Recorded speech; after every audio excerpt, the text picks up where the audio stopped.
दोस्तों अभी सुबह की ही बात है कि आप लोगों ने न्यूज में पढ़ा होगा या सुना होगा, देखा होगा कि भारत और पाकिस्तान का जो युद्ध हो रहा था वो रुक गया है, विराम की अवस्था में आ गया है। लेकिन अचानक से ऐसा क्या हुआ कि फिर से युद्ध चालू हो गया। अब ये छोटा पाकिस्तान, आप इसको समझ नहीं रहे हैं। ये इसको ना पीछे से कोई जो है धक्का दे रहा है कि अभी युद्ध करो। ये धक्का देने वाला कोई और नहीं, ये चाइना है। चाइना चाह रहा है कि भारत पाकिस्तान का युद्ध बिल्कुल भी न रुके, क्योंकि अगर भारत पाकिस्तान का युद्ध होगा तो आप ये समझ लीजिए इनडायरेक्टली उसका फायदा हो रहा है, बहुत बड़ा फायदा हो रहा है। क्योंकि चाइना जो है पाकिस्तान को सपोर्ट कर रहा है, और जब वो पाकिस्तान को सपोर्ट करेगा तो जितने भी यहाँ पे जितने भी हथियार हैं वो सारे के सारे चाइना से आते हैं। जितने मोस्टली हथियार होते हैं वो चाइना ही पाकिस्तान को जो है सपोर्ट करता है और उसको बेचता है, उसी को देता है। तो चाइना तो कभी नहीं चाहेगा कि ये युद्ध रुके। इसीलिए जो ये सीज फायर का उल्लंघन करते हुए पाकिस्तान ने फिर से युद्ध आरंभ कर दिया है। अब ये बिल्कुल कंडीशन मुझे तो लगता है वैसी हो जाएगी जैसे कि कुछ समय पहले आपने देखा होगा रशिया और यूक्रेन का युद्ध हुआ था। रशिया और यूक्रेन के युद्ध में आप समझ सकते हैं यूक्रेन की क्या हालत हुई थी, क्या क्षति हुई थी। अब उसको उभरने में कितना समय लगेगा। यहाँ पे पाकिस्तान के पास एक बहुत बड़ा मौका था, बहुत बड़ा मौका था। यहाँ से अपनी हालात को सुधारता। ऑलरेडी वो मिलियन ऑफ डॉलर का जो है मिलियंस ऑफ डॉलर्स का जो है उसने लोन लेके रखा हुआ है अभी इस युद्ध के दौरान। अब न जाने वो क्या करेगा, ये तो भगवान ही जाने। आप मेजर गौरव आर्य से सुनिए उन्होंने क्या बताया है, कैसे इसने जो है फिर से युद्ध आरंभ कर दिया और इसका क्या परिणाम होने वाला है। मेजर गौरव आर्य आपको अच्छे से समझा सकते हैं। इस वीडियो को पूरा देखिएगा। अगर वीडियो पसंद आए तो वीडियो को एक लाइक जरूर करना और चैनल को सब्सक्राइब करना। चलिए वीडियो को चालू करते हैं। मेजर गौरव आर्य, क्या भारत ने ये माना होगा, ये सोचा होगा कि 4 घंटे में ही हमें युद्ध के लिए जाना पड़ सकता है, ऐसा हो सकता है? नहीं, देखिए मुझे ऐसा लगता है कि चाइना को शायद ये नहीं पता था पाकिस्तान डबल डील करता है, और ये पाकिस्तान की पुरानी आदत है। मैं आपको शॉर्ट में 30 सेकंड में समझाता हूं। चाइना एक हाथ से तो हैंडशेक कर रहा है चाइना के साथ, और दूसरा पाकिस्तान हैंडशेक कर रहा है अमेरिका के साथ। अमेरिका के साथ हैंडशेक करा, इन्होंने बोला कि साहब आप खत्म कर दीजिए IMF का लोन, फलाना ढिमका, जो भी स्टोरी है। वहां से चाइना का प्रेशर है। चाइना ने बोला कि हम भी तुम्हें पैसे दे देंगे और तुम ये करो, लो हथियार, लो ड्रोन। ये बिना चाइना के प्रेशर के होना, मतलब आई वुड से मुझे और कोई सूरत हाल दिखाई नहीं दे रही कि इसमें चाइना ना हो शामिल। अगर चाइना के अलावा कोई और प्रेशर है तो मेरे लिए सरप्राइज की बात। तो मेजर गौरव आर्य, अगर इसमें चाइना पीछे खड़ा है और हम पहले कह रहे थे कि पाकिस्तान 4 दिन 5 दिन से ज्यादा नहीं टिकेगा अगर युद्ध जो हो गया जी, तो अब चाइना की बैकिंग के साथ क्या यह मामला लंबा जाएगा फिर? बिल्कुल। अगर चाइना बैक करता है, और अगर चाइना, मैं इसमें 2 अगर कह रहा हूं, अगर चाइना बैक करता है और अगर चाइना लंबे समय तक बैक करता है, पाकिस्तान को कहता है कि funds are not a problem, weapons are not a problem, कोई प्रॉब्लम नहीं है आपको, आप चिंता मत करो, जितना आपका एनुअल डिफेंस बजट है हम आपको देते रहेंगे। 8, 10, 12 अरब है चाइना के लिए, रेजगारी है, चिल्लड़ है वो बोलेगा दे दो, लड़ो, तुम लड़ो, और पाकिस्तान लड़ता रहेगा। क्योंकि पाकिस्तान ने यह खिदमत फराहम इवन अमेरिकन को करी है।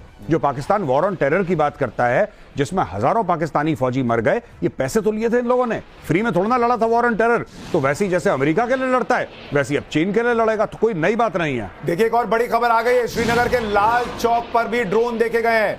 श्रीनगर के लाल चौक में ड्रोन देखे जाने की खबरें आ रही हैं। श्रीनगर में सबसे ज्यादा हलचल की खबर है, वहां पर लगातार आसमान में जो है वो ड्रोन उड़ रहे हैं और धमाकों की आवाज सुनाई दे रही है। चौतरफा हमला पाकिस्तान कर रहा है और चौतरफा मुंह की खा रहा है हर बार की तरह। लेकिन अब यह सीज फायर का उल्लंघन हो चुका है और भारत को करारा जवाब देने का मौका मिल चुका है। हमारे साथ कैप्टन मीरा सिद्धार्थ भी जुड़ गई हैं। मीरा जी, बहुत स्वागत आपका। क्या आपको उम्मीद थी कि सीज फायर उल्लंघन 4 घंटे भी नहीं टिकेगा? सुशांत जी, सबसे पहले तो मैं आपको और नवभारत के दर्शकों को बताना चाहती हूँ कि मेरे कपाल पे ये जो बिंदी है वो सिंदूर का प्रतीक है, और ये कहना चाहती हूँ कि operation Sindoor is still on. So सबसे इम्पोर्टेंट बात ये है, और इसका मौका हमें वापस 7 मई को भी पाकिस्तान ने ही दिया था, और दोबारा आज कुछ घंटों के बाद फिर से पुनः पाकिस्तान ने ही दिया है। अब जब आप ये पूछ रहे हैं तो, और मेजर गौरव आर्य सर भी यहाँ पे है, कुछ दिनों पहले मैंने नवभारत पे वो पूरे कोर्स बता रहे थे पाकिस्तान के, कहाँ कौन सा कोर्स स्थित है। उसमें से ये चीज ध्यान में आई, and sir would also agree to it, जो उनका फर्स्ट कोर मंगला है वो जो है it is very extremely anti India kind of sentiments है उसके। और हम ये भी बहुत अच्छे से जानते हैं कि पाकिस्तान में जो उनके कोर कमांडर्स। मीरा जी, मैं माफी के साथ आपको रोक रहा हूं, मैं एक दर्शकों को एक तस्वीर दिखाना चाहता हूं। आप देखिए श्रीनगर के लाल चौक की तस्वीरें आ गई हैं। वहां देखिए लाल चौक में ऊपर आसमान में आपको ड्रोन्स दिख रहे हैं। जो हम अभी आपको ब्रेकिंग न्यूज बता रहे थे।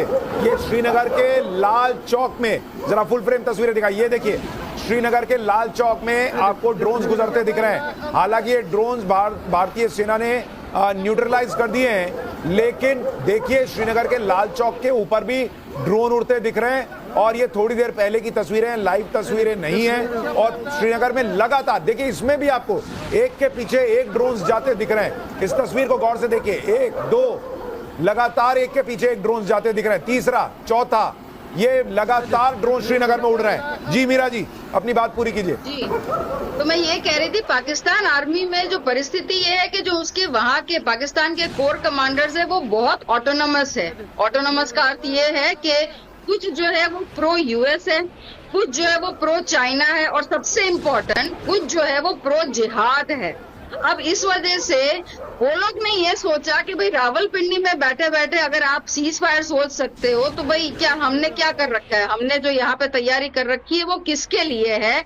तो ये भी हो सकता है कि पाकिस्तान आर्मी जो ये कुछ कोर कमांडर्स है वो बगावत के मूड में है, और इस वजह से सब कुछ अनएक्सपेक्टेड है, मतलब कुछ भी हो सकता है। और ये प्रूफ खुद सामने चल के पाकिस्तान में ये कुछ घंटों में दे दिया है। अगर हम इस थ्योरी से थोड़ा सहमत हैं कि कुछ यूनिट ने पाकिस्तानी सेना के बगावत कर दी हो, ऐसा हो सकता है? नहीं, जो ये बोल रही है ना, मैंने इसके बारे में सोचा नहीं था, लेकिन जब इन्होंने बोला तो मुझे लगा कि हाँ, इट इज अ पॉसिबिलिटी, क्योंकि पाकिस्तान में इतिहास में पहले हो चुका है।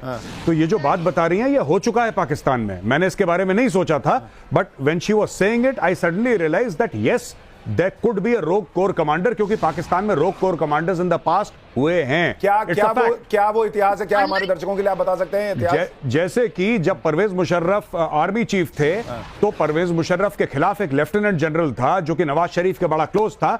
नवाज शरीफ ने परवेज मुशर्रफ को सैक करके उसकी उपस्थिति में दूसरे को आर्मी चीफ बना दिया, फिर उसको हटाया गया। तो मिलिट्री में कू एंड काउंटर कू हुए हैं। ठीक है, एक और बड़ी खबर बता दूं, मैं इस थ्योरी पर आऊंगा। भारतीय सेना की बड़ी कार्रवाई, कच्छ में 7 ड्रोन भारतीय सेना ने गिरा दिए हैं।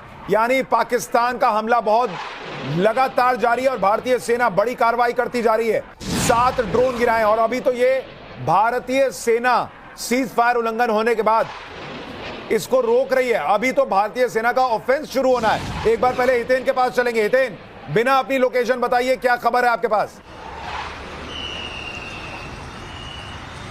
बिल्कुल, देखिए मैं आपको सबसे पहले तो ये बताऊं, जब 9 बजे मैं जुड़ा था तब आपको ये इलाका रोशनी से दिखा होगा कि लाइट वगैरह होगी, लेकिन ठीक 15 मिनट के भीतर पूरे कच्छ डिस्ट्रिक्ट में ब्लैकआउट कर दिया गया।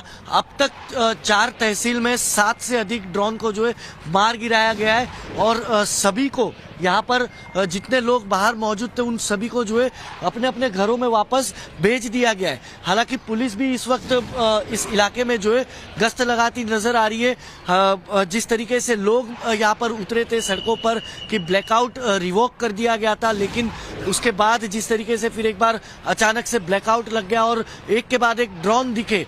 देखिए, सबसे पहला ड्रोन जो है मैं आपको बता दूं, हरामी नाला जो भारत पाक बॉर्डर का एक मेन पॉइंट कहा जाता है, वहां पर सबसे पहला ड्रोन जो है वो साइट हुआ था। उसके बाद धीरे धीरे करते हुए नलिया हो, अबड़ासा हो, अलग अलग तहसील में 7 से अधिक ड्रोन जो है वो साइट हुए और उन्हें एक के बाद एक मार दिलाए गए। अब तक ठीक है, मैं आपके पास लौटूंगा। लगातार हम आपको टाइम्स नाउ भारत पर ये जानकारी दे रहे हैं कि पाकिस्तान ने किस तरह से सीज फायर का उल्लंघन कर दिया है।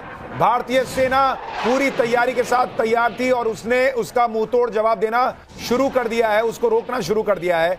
अब भारत जो है इसे एक्ट ऑफ वॉर मानकर कैसे रिएक्ट करेगा, ये आने वाले वक्त में दिखेगा। लेकिन मेजर गौरव आर्य, आप बता रहे थे कि ये थ्योरी भी हो सकती है कि किसी कोर कमांडर ने, किसी बड़े अधिकारी ने, ये मानते हुए कि कैसे हम सीज फायर कर सकते हैं भारत के साथ, ये तो हमारी बेइज्जती की बात है, इस तरह से कुछ किया हो जो पाकिस्तान में हो गया हो। नहीं, बेइज्जती की बात नहीं। देखिए, जो इन्होंने बोला था, देखिए शी इज वेरी राइट। इसमें तीन चीजें हैं। नंबर 1 कोई जिहादी माइंडसेट का है, नंबर 2 कोई प्रो अमेरिका है, नंबर 3 को प्रो चाइना है। यही प्लॉजिबल थ्योरी है। नहीं, लेकिन अगर ये हुआ है जी, तो फिर तो सीधा मतलब ये है मेजर गौरव आर्या जी कि भारत तो जवाब देगा ही देगा जी, लेकिन भारत को कोई फर्क नहीं पड़ता, प्रो चाइना है, प्रो अमेरिका। मैं कह रहा हूं पाकिस्तानी आर्मी ने करा, ठुकेगा। लेकिन भारत से पाकिस्तान की आर्मी तो अब भिड़ेगी, लेकिन पाकिस्तान की आर्मी के दो हिस्से आपस में भी भिड़ रहे होंगे इस बीच में। ये तो सीधा सीधा मतलब है फिर। हाँ, वो उनकी पॉलिटिक्स चलती रहती है। रावलपिंडी में कई लोग हैं जो आसिम मुनीर को अच्छा नहीं मानते, और आसिम मुनीर, ये बीच में इनका ट्रांसफर भी हुआ था, एक आध महीने इनके लेफ्टिनेंट जनरल्स को दाएं बाएं उसने करा था। तो अपने फेवरेट्स को अपने पास रखना, इंपॉर्टेंट पोजीशंस देना, ये सब पाकिस्तान में बड़ा रैम्पेंट है, ये होता है। वहां पे अपनी कम्युनिटी के लोगों को, अपनी बिरादरी के लोगों को, कोई अराई है तो वो अपने बंदे को ला रहा है, कोई जट है अपने बंदे को, कोई गुजर है, ये सारा का सारा जो सिस्टम है, अब इंडियन आर्मी में ये सब कोई सुनता भी नहीं है।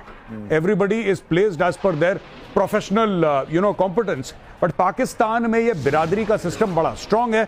और देखिए, यहां पे एक पावर स्ट्रगल तो है पाकिस्तानी आर्मी में। और एक और बात, वहां पे कई ऐसे जनरल्स हैं वो प्रो इमरान खान, ये भी आप मानिए, they are pro Imran Khan, some people are anti Imran Khan. तो बहुत खिचड़ी है पाकिस्तानी फौज में। तो मीरा जी, मैं आ रहा हूं, सूद साहब आपके पास भी आऊंगा, लेकिन मीरा जी, चूंकि आपने ये थ्योरी शुरू की कि पाकिस्तान की सेना में ही पावर स्ट्रगल की वजह से हो सकता है बगावत हो गई हो और ये सारी चीजें देखने को मिल रही हैं, ऐसे में पाकिस्तान के अंदर सेना आपस में भी लड़ रही होगी जब भारत जवाब दे रहा होगा। जैसे बता रहे सर, वही चीज है कि वो अंदर लड़े, वो कट के मर जाए, वो एक दूसरे का गला काट दे, we are not bothered at all, हमें नहीं फर्क पड़ता अनटिल अनलेस वो हमें ना छेड़े। हमने इतने मौके दिए, इवन ड्यूरिंग द ऑपरेशन वापस मौके दिए, लेकिन उन्होंने फिर से वो, इसीलिए मुझे लगता है उसके मैप में ना, पाकिस्तान का जो कुत्ते जैसा मैप है उसमें वो पूछ नहीं है, आई थिंक, क्योंकि वो सीधी हो ही नहीं सकती, मतलब परिस्थिति ऐसी है उसकी, तो बना भी उसी हिसाब से। देखो, कुछ नेचर भी कुछ कार्यवाही कर लेते हैं उसमें। तो ये जब हम जानते हैं कि यहाँ कुछ भी हो सकता है, और इस वजह से जब इवन इमरान खान भी आए थे, कोर कमांडर का घर तहस नहस हो गया, कोई सोच सकता है? मतलब anything can happen in Pakistan, कुछ भी हो सकता है। मैं अभी तक ये सोच रही थी जब चीज फायर हुआ तब, कि जब 2014 से पहले जो लीडरशिप थी उसके लिए ये कहा जाता था ये कुछ नहीं करते, और 2014 के बाद की जो लीडरशिप आई उनके लिए कहा गया ये कुछ भी कर सकते हैं। तो लेफ्ट का इंडिकेटर देके राइट मुड़ जाओ या जो भी कर सकते हैं, लेकिन यहाँ पाकिस्तान जो है इसमें और ऊपर चला गया है कि वो भी कुछ भी। बट इस सब मतलब थोड़े सॉफ्ट मूड में हमें ये तो ध्यान रखना ही है, जैसे आप अभी बता रहे हो कि वापस ये शुरू हो गया कहीं ना कहीं सीज फायर। जैसे सुशांत जी सुना तो बहुत सारे कॉल्स आए मुझे भी, मैं सिविलियंस की भी बात करूँ, जो नॉर्मल रिहासी है उनकी बात करूँ कि दे वर ऑल रिलैक्स कि चलो ठीक है अब कुछ नहीं, back to normal and everything, and suddenly this has happened. तो ऐसे में हमारे जो नागरिक है उनको बहुत ज्यादा सतर्क रहने की जरूरत है। Please follow the government instructions, मतलब हर एक चीज बहुत जरूरी है ऐसे टाइम पे, खास जब हमें पता नहीं होता कि सच में क्या होने वाला है। अब तक ये था ये 3 दिन में कि we will continuously on our toes, तो चलो समझ में आता है, हम प्रिपेयर। नहीं, मैं आप जो बात कह रही हैं सूद सर, मैं आपके पास आऊं, एसके सूद पूर्व एडीजी बीएसएफ के हमारे साथ जुड़े हुए हैं, लेकिन मैं दर्शकों से जरूर कहूंगा कि जो परिस्थितियां बन रही हैं, भारतीय सेना अब जवाब देगी, और अगर वो युद्ध के को मानते हुए जवाब देगी तो ये मामला लंबा चल सकता है, और बहुत सारी ऐसी चीजें होंगी जो शायद बहुत अच्छी ना लगे सुनने में कई बार अपने लिए भी, लेकिन आपको तैयार रहना होगा। मैं बार बार कह रहा हूं, जैसा आपने 2-3 दिन में देखा है, सोशल मीडिया में एक भयंकर नैरेटिव की लड़ाई पाकिस्तान चलाता है, उसके समर्थक चलाते हैं। यहां भी बहुत सारे ऐसे लोग हैं जिनको दिक्कत है कि भारतीय सेना ऐसा क्यों जवाब दे रही है, कहीं मौजूदा सरकार का नाम ना हो जाए, तो वो झूठ भ्रम फैलाते हैं। जैसे आज फैला दिया गया था सुबह सुबह कि भारत की एक महिला पायलट जो है वो पाकिस्तान के कब्जे में है, जो झूठ है। पाकिस्तान ने झूठ फैलाया था कि भारत के जो इलेक्ट्रिक ग्रिड है उसमें से 70% हैक हो गए हैं। इस तरह के झूठ फैलाए जाते हैं। पाकिस्तान में तो कुछ नहीं हो रहा, हमने भारत को बर्बाद कर दिया। पाकिस्तानी वीडियोस आपके पास ट्विटर पर आने लगेंगे और आपको यह बताया जाएगा कि भारतीय मीडिया झूठ बोल रही है, भारतीय मीडिया गलत बता रही है, ताकि आपका हौसला ना बना रहे, भारतीय सेना का हौसला ना बना रहे, आपका विश्वास भारतीय सेना और सरकार से उठ जाए। इसलिए मीडिया को गाली दो, मीडिया को कोसो, उनकी चीजें जो हैं वो गलत हैं, ये बताने का प्रोपेगेंडा चलेगा। आपको आंख नाक मुंह खोलकर बहुत ध्यान से अलर्ट रहना होगा।